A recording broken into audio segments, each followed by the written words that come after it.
Jirra jirra jirra jirra jirra jirra jirra jirra. Akkam jirtan naga fayyaa. Saaname nagaa bombaatee dhoobgeete. Maqaan kinki Jimaa Omar Hassan jedhama. Oromoo naannoo Tanaarifaati.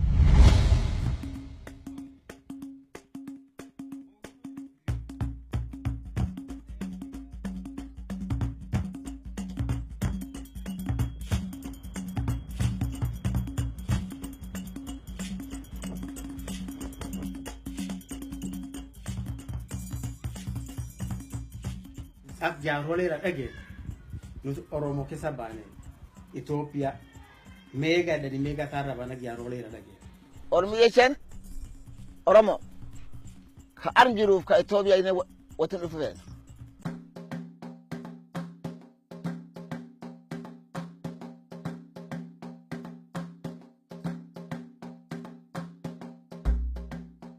kutookanu Itoophiyaa irra godaan gandi ibsaniif illama sadiiti.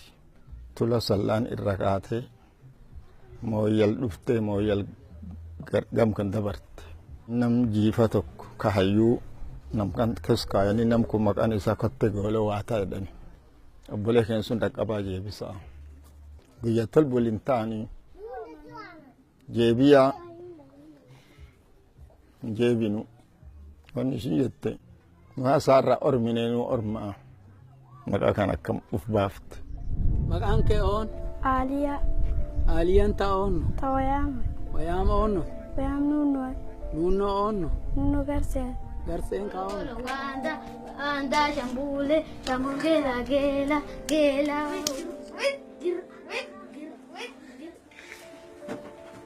haddii taa duri taan isaa yalakkisaniyyuu amma aadaa dhibiyyuu yaani aadaa dhibi kee jiraniyyuu sana malee gaafi yaani Soomalii lafseen ta'e warri diinii warkan barsiise Soomalii taan hojjaasin dhufteyyuu diina taan yaani aadaa taan ofirra lakkisa aadaan taan woomaan baatu diina tan seenaatti.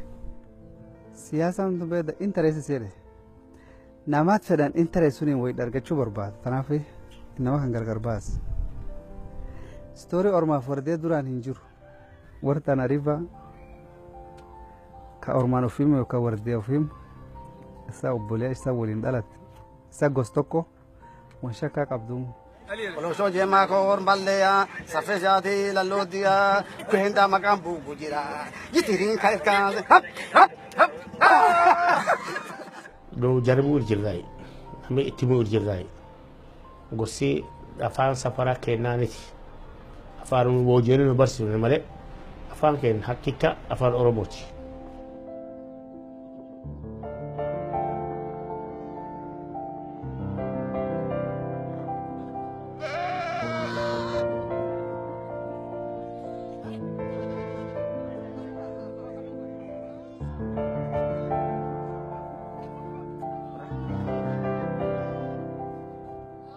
waliin dhufne nuti yoo dhagiti qofa cinne Oromoo washii fi Abdullahi fe'en maana daktan teenna akos dhagganneeyyu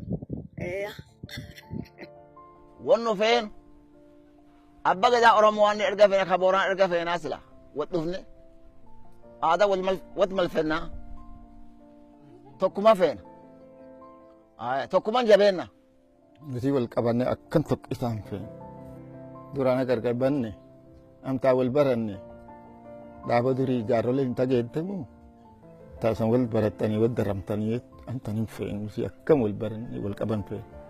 Waa'ee keessan baay'ee hordofee jira. Wal arguun keenya dhiyaatti fakkaata. Yoo waaqa jedhee inshaa Allah wal arguutti hin oolu.